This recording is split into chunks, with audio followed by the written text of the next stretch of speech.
j'ouvre une petite parenthèse. Lorsqu'ils refusent que leurs autorités morales ne sont pas des candidats des étrangers, vous savez que depuis que le président de la République, là, vous ajoutez aussi M. Fayoulou?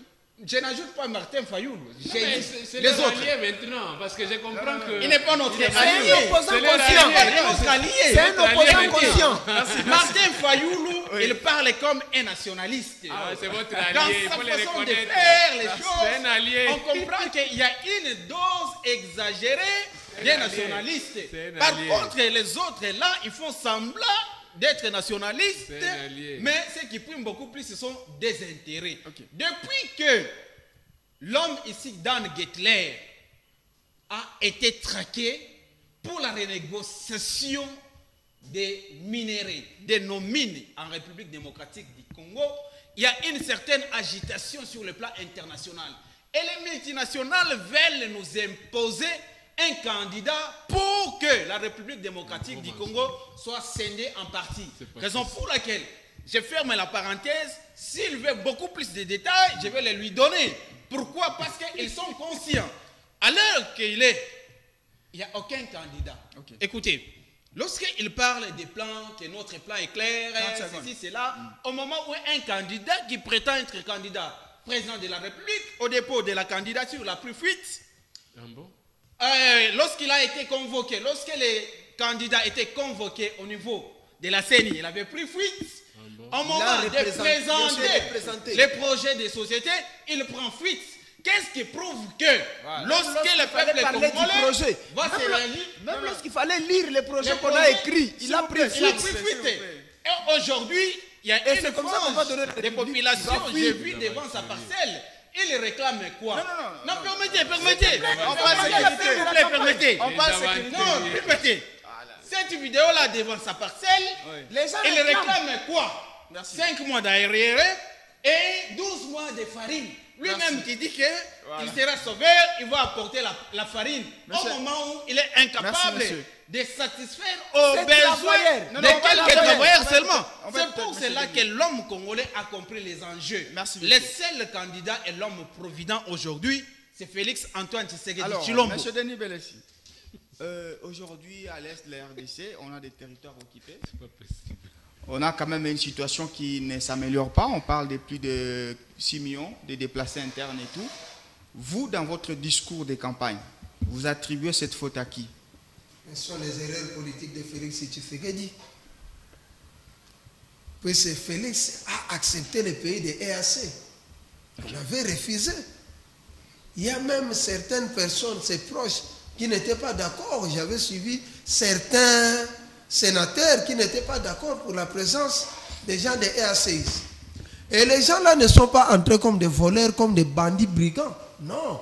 Ils entraient, et les dénonciateurs d'habitude du Kivu dénonçaient que nous voyons les Rwandais entrer dans notre territoire. Et ce qui était plus grave, quand ils avaient accepté l'entrée des militaires ougandais, c'est là où on avait connu de sérieux problèmes. C'est là où nous disons que c'est Félix qui doit résoudre ces problèmes, puisque c'est lui qui est parti négocier avec les pays qui nous agressent et venir résoudre encore les problèmes sur les territoires. C'est impossible. Et je ne vois pas comment Félix va résoudre ces problèmes, puisque ce sont ses alliés. Et voyez aujourd'hui, il demande au pays de EAC de quitter. Justement. Mais comme il y a les conventions, ils ne peuvent pas quitter comme ça. Tant qu'il y a les accords, ils vont rester. Même pas dans les délais, il faut lire encore les textes que dit la loi concernant tous ces problèmes-là. C'est un peu difficile. C'est un peu difficile. Et en plus, vous voyez même le problème qui était à Kisangani quand les Rwandais et Ouganda avaient tué des paisibles populations là-bas. Ils ont fait la guerre dans notre propre territoire. Donc des États étrangers, ce n'était pas à l'époque de Félix. Mais il fallait dédommager. On a dit à Ouganda de payer 10 milliards. Et Félix a réduit ça. Et quand ils ont occupé Bunagana, on a dit non, attention, ces gens ne vont pas quitter. Et aujourd'hui, ça fait combien? Il en est déjà ennemi. Dans des problèmes de conflits de guerre, on s'amuse par les présidents. est le commandant suprême de l'armée. Il doit quand même prendre les décisions qui vont donner des bons résultats, puisqu'il a l'obligation des résultats, mais pas l'obligation des moyens. Okay. Et la façon dont on agit, c'est comme si le président va céder les problèmes à tout le monde. Il faut que Fayoulou dénonce, il faut que tel. Même si Fayoulou criait partout, le Rwanda est en train d'agresser la RDC, ça va résoudre quoi? Est-ce que les chefs d'état-major vont écouter Fayoulou? Non, c'est Félix qui passe, qui marche sur les tapis rouges avec tout honneur, avec des militaires. Il a tous les services là-bas. À lui seul, il a la brigade présidentielle, il a la DEMIAP, il a la ANER. Donc, combien de services de renseignement pour une seule personne? Et Fayoulou a quoi pour dénoncer? Ou bien Moïse Katoumi va dénoncer. Ça va ajouter quoi? Mais chaque fois, et d'ailleurs depuis 2011, Étienne Tshisekedi dans son discours avait dénoncé. Et le cardinal, l'actuel c'est qui? Ambongo était parti là-bas, même il a risqué sa vie.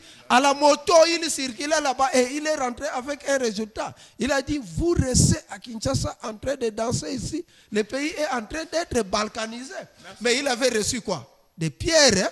Ouais, on l'avait jeté des pierres dans son archivage. Merci, monsieur. Chaque jour, on ne fait que dénoncer. Et nous demandons au président, même pendant cette dernière minute, de prendre des décisions favorables. La dernière minute, c'est ça? Ah mais non, vous savez que la guerre, même la deuxième guerre mondiale, était terminée en un seul jour. Tout à fait. Puis c'est quand Moïse dit qu'à 6 mois, les gens pensent que c'est impossible. Non, la guerre mondiale, les gens ont dit non, on doit s'asseoir. Et ils ont signé seulement les documents, on dit, fini la guerre. En un seul jour, la décision là. Merci monsieur. Alors on va prendre notre partie de la thématique. 2 minutes à chacun et puis on va conclure. Ça sera maintenant de nous interroger par rapport à la géopolitique de notre pays.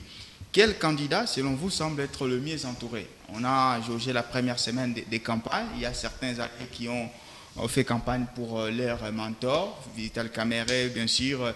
Matata Mponyo est parti à Kindu en éclaireur avant et on a senti le résultat après.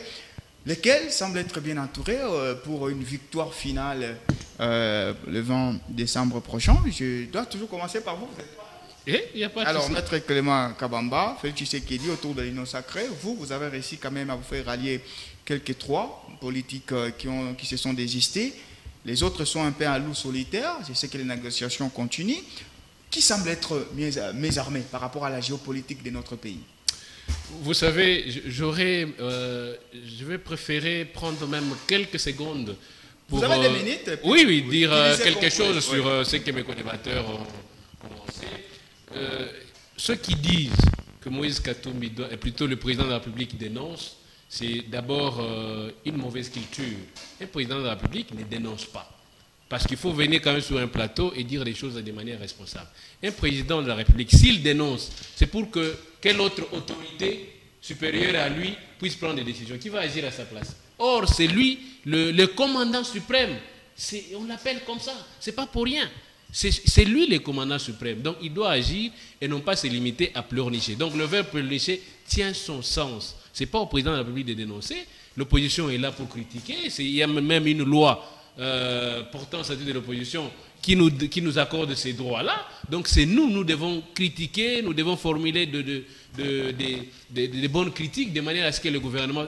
On peut tout faire comme dénonciation, mais pas au président de la République. On lui refuse ces droits-là qui s'accordent et qui ne le méritent pas, parce que ça ne nous honore pas à travers le monde. Et quant à dire, par exemple, le candidat de l'étranger, j'entends dire, malheureusement, les candidats, Félix Tshisekedi lui-même, qui a en lui toute sa famille politique, Union sacrée, en erreur. Qui est le candidat de l'étranger? Qui a passé plus de temps pendant 5 ans à l'étranger que dans notre pays? Combien de fois le candidat Félix Tshisekedi est allé au Kassai? Combien de fois le candidat Félix Tshisekedi est allé au Maniema? D'ailleurs, même l'a reconnu. Combien de fois il est allé au Olomami? Combien de fois il est allé dans plusieurs provinces? Il n'est pas parti. Mais il était présent en Belgique, même pour des fêtes d'anniversaire. Il était présent, je ne sais où, il est parti à Marbella, en Espagne, pour prendre des vacances et faire des histoires. Mais pendant que les provinces de la RDC sont en proie à l'insécurité. Mais c'est aujourd'hui qu'il va nous dire qu'il y a des candidats de l'étranger. C'est irresponsable. Moi, j'aurais aimé entendre un programme du président de la République parce qu'il ne nous dit pas ce qu'il va encore faire ou bien ce qu'il veut encore faire de 2024 à 2028. C'est tout simplement de raconter. Mais je reviens rapidement à ce que vous voulez nous demander. C'est qui s'entoure, qui est bien entouré? Je crois que vous êtes journaliste, vous n'avez qu'à faire votre propre lecture. Parmi les candidats qui s'affichent en avant-plan, Moïse Katumbi et lui-même Félix Tshisekedi, mais regardez l'entourage. Regardez l'entourage. Quelles sont les personnes qui sont le plus contestées? Et il se trouve de quel côté? Vital Kamerhe est contesté, Bahati Lukwebo est contesté, vous n'avez qu'à voir comment il a été accueilli à Goma. Sama Lukonde ici au Katanga, ici à Malambwe, à quelques kilomètres de Lubumbashi, comment on lui a jeté des pierres. Partout où il passe, Sama Lukonde est l'ombre de lui-même. Il ne sait pas défendre son candidat Félix Tshisekedi. Merci. Il va à Likasi où il nous dit par exemple que le candidat Félix Tshisekedi c'est comme de l'eau. Si vous refusez de le boire, vous allez vous laver. Mais écoutez, il y a quand même de l'eau dont on ne peut ni se laver ni boire. Merci. Il y a de l'eau sale qu'on ne peut pas prendre. Merci. Donc il y a des candidats qui peuvent revêtir cette image-là de l'eau sale. C'est notamment le candidat Félix Tshisekedi parce qu'il a été lui-même candidat, il a été président de la République. Nous l'avons observé pendant 5 ans et nous nous disons assez, nous ne pouvons pas le reconduire. 2 minutes aussi. Quel candidat vous semble être mieux entouré? Quand la question est posée, c'est par rapport à la géopolitique. On connaît les fiches du tiroir. Il est toujours soutenu, souvent. C'est ça la République démocratique du Congo, malheureusement. Messieurs les journalistes, je ne sais pas vous dire quel candidat, mais vous-même, vous savez, peut-être vous gardez votre neutralité à cause de votre métier. Vous sentez qu'aujourd'hui, l'espoir du peuple congolais, vous sentez qu'aujourd'hui, que les Congolais conscients, les gens qui veulent voir les jalons qui ont été poussés grandir.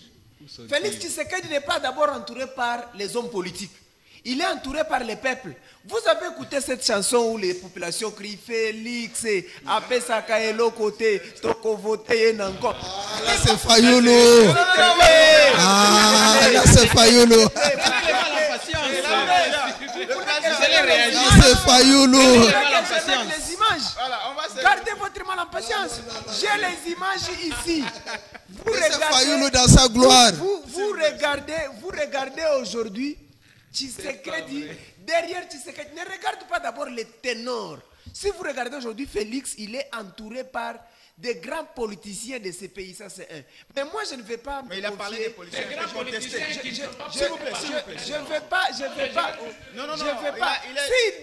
S'il dit ça, il ne comprend pas la politique. Non, mais aujourd'hui, lorsque vous prenez les gens qui entourent Katumbi, ce sont les gens qu'on a vus au gouvernement. Vous avez ici ministère, tous ces ministres qui étaient avec Katumbi, ils sont derrière lui. Oui, mais ils ont été les plus médiocres et les plus bizarres. Lui-même Moïse est sali. Lui-même Moïse est sali. Aujourd'hui, devant la parcelle de Moïse, nous avons vu les travailleurs de son entreprise qui réclament, s'il te plaît, laissez-moi citer. Les travailleurs, pendant la période de campagne, les travailleurs qui travaillent chez Moïse, ils ont 5 mois d'arriéré. Ils ont 12 mois qui n'ont pas payé la farine. Et c'est un gars comme ça qui se tient devant nous dire aujourd'hui qui va payer la population congolaise. Les masques viennent de tomber. C'est Kabamba. Les masques, non, monsieur le journaliste, c'était les masques viennent de tomber sur ce plateau. Vous n'allez pas monopoliser la parole. Les masques viennent de tomber. Non, s'il vous plaît, les masques viennent de tomber. Monopoliser la parole. Vous avez habillé les gens. Je gère le temps. C'est Katumbi et les voilà. Les temps. Vous habillez les gens pour aller faire des mouvements chez Katumbi et vous pensez que c'est ça résout le problème. C'est malheureux. C'est malheureux. Monsieur Kabamba, Ramsès, s'il te plaît, monsieur Kabamba. La population doit comprendre aujourd'hui que les gens qui travaillent chez Moïse, ils ont 5 mois impayés. C'est malheureux. Merci beaucoup. Un gars qui ne paye pas les gens et il va nous dire qu'il est candidat. Voilà, on ne va pas conclure. Lorsqu'on en parle de l'entourage, il est très vrai que le seul candidat qui est bien entouré par rapport à son programme, c'est Félix Antoine Tshisekedi. J'ai entendu dire ici par rapport à mon co-débatteur. Des gens, des individus. C'est ce que j'ai dit. J'ai entendu dire ici, Félix n'a pas de programme. Au moment où, lui, il a dit, il a oublié son programme. Mais nous marchons avec nos programmes.